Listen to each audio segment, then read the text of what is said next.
Welcome back to Moon Talks with Dad channel. Today, we are going to take our time with a very special explainer, focusing on Haruki Murakami's famous novel, Norwegian Wood. Instead of just reading through the basic plot, we are really going to explore the deep architecture of this story. We will look at exactly how it handles some pretty heavy things, like love, loss, and the hard work of healing from deep sadness.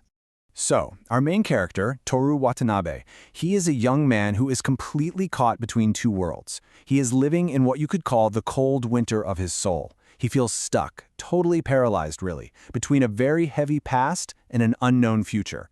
And the thing is, the vibrant, busy energy of 1960s Tokyo is buzzing all around him, yet he just stays frozen. To really understand why he cannot move forward, we need to understand the deep chill that is keeping him there. That paralysis, well, it comes from the shadow of grief. It is that heavy, lingering pain from a past tragedy that just makes it so hard to move forward. And for Toru, this shadow is huge. It was cast by the tragic, sudden suicide of his childhood best friend, Kizuki. Now, this immense loss did not just break Toru. It completely shattered Kizuki's girlfriend, Naoko. The tragedy basically left the two of them wandering together in this cold, empty world, just desperately searching for a way out of the dark. Ultimately, Toru's journey to heal comes down to a really powerful choice between two very different women. On one hand, you have Naoko. She is incredibly gentle, but she is completely anchored to the past, wrapped up in the shared grief for their lost friend. She represents that cold winter we talked about. But then, on the other hand, there is Midori. She is a girl from his drama class who just bursts with life and vitality. She represents the future, a warm, bright spring. So Toru has to make a choice. Will he stay on those painful memories, or will he finally step into the light? Now, at first glance, it might seem like Midori is just this happy, carefree girl. But beneath all that bright spring energy, there is actually a very deep sadness. She openly confesses to Toru saying, "I was always hungry for love just once, to be fed so much love I couldn't take anymore." That really changes how we look at her, doesn't it? Despite her wide smile and infectious energy, Midori holds this profound, unfulfilled hunger for a parent's affection. She is just desperately searching for someone to love her completely, unconditionally. In that hidden pain, it stems directly from her childhood struggles. Being sent away to an expensive private school, Midori felt completely alienated and honestly deeply inferior to the wealthier kids. But the most painful part was the massive emotional distance from her own parents.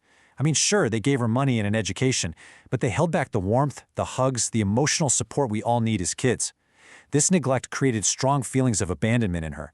It left this huge, empty space in her heart as she grew up. Which really forces us to pause and ask a deeply difficult question.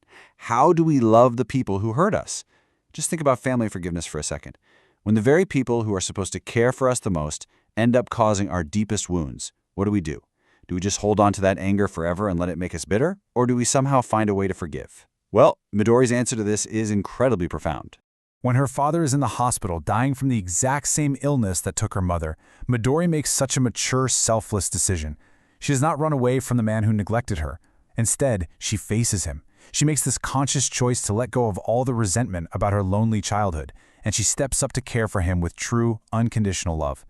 The father who completely failed to give her warmth when she was a little girl, he receives absolutely nothing but warmth and dedicated care from her in his final, weakest days. It is just a masterful act of letting go. Because of actions like this, a lot of academic and literary studies view Midori as a really powerful symbol of emotional resilience. You see, instead of letting her childhood trauma harden her into this cold, closed-off person, she stays incredibly open. Her huge capacity to accept the deep flaws of her parents and just the messy, painful reality of life in general, it becomes a profound catalyst for healing.